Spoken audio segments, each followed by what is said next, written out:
पैसा आता है लेकिन रुकता नहीं। That is financial blocks. और ये वीडियो फिर आपके लिए है।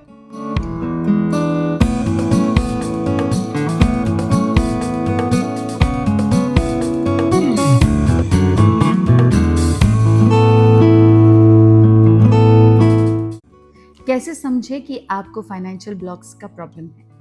होता यह है कि आप चाहे जो ही कर ले, पैसा आता नहीं है, और आता है तो रुकता नहीं है। It is not bad decision और bad financial planning, something else which is affecting it. एक ये हो सकता है, या दूसरा कारण ये हो सकता है कि आप अपने आप को अंडर वैल्यू करते हैं। नौकरी में जब सीटीसी आपको नेगोशिएट करना है, उस टाइम पे आप अपने आप को अंडर वैल्यू करके आपको लगता है कि नहीं, मैं थोड़ा अगर कम सीटीसी बोल दूं तो शायद मुझे ये नौकरी मिल जाएगी, because you need that job. या अगर आपका बिजनेस है और आपको कुछ सर्विसेज बेचना है, कभी कभी ऐसा होता है कि हमारा बिजनेस अगर नहीं चल रहा है, मनी फ्लो नहीं है, तो हम थोड़ा कम कीमत पे हमारा सामान बेच देते हैं या सर्विसेज प्रोवाइड करते हैं। That is also a type of money block.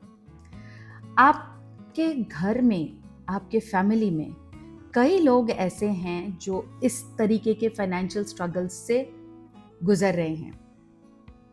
आपके पिताजी होंगे, आपके चाचा जी होंगे, आपके भाई होंगे। फैमिली में ही दिखता है कि फाइनेंशियल स्ट्रगल चल रहा है।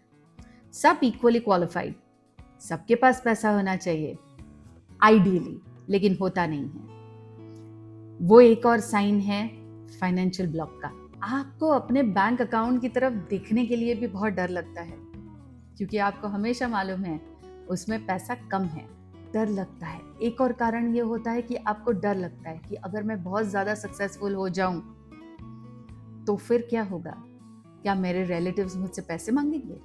ये एक और रीज़न होता है बाधा बनने का ऑफ फाइनेंशियल ब्लॉक्स। सोच के देखिए कि क्या क्या हम सोचते हैं और कैसे हमारा सबकॉन्शियस माइंड जो है उसको हमारे लाइफ में एक्चुअली उतार देता है। एक और रीज़न होता है सोल लेवल के ब्लॉक्स, जिसको मैं यूजुअली देखती हूँ लोगों का पास्ट लाइफ से रिलेटेड कुछ कार्मिक कनेक्शन होता है, जहाँ पे किसी से पैसा उधार लिया है तो आपको रिटर्न करना है, किसी से कर्जा लिया है वो वापस करना है। ऐसे कई सारे केसेस देखे हैं।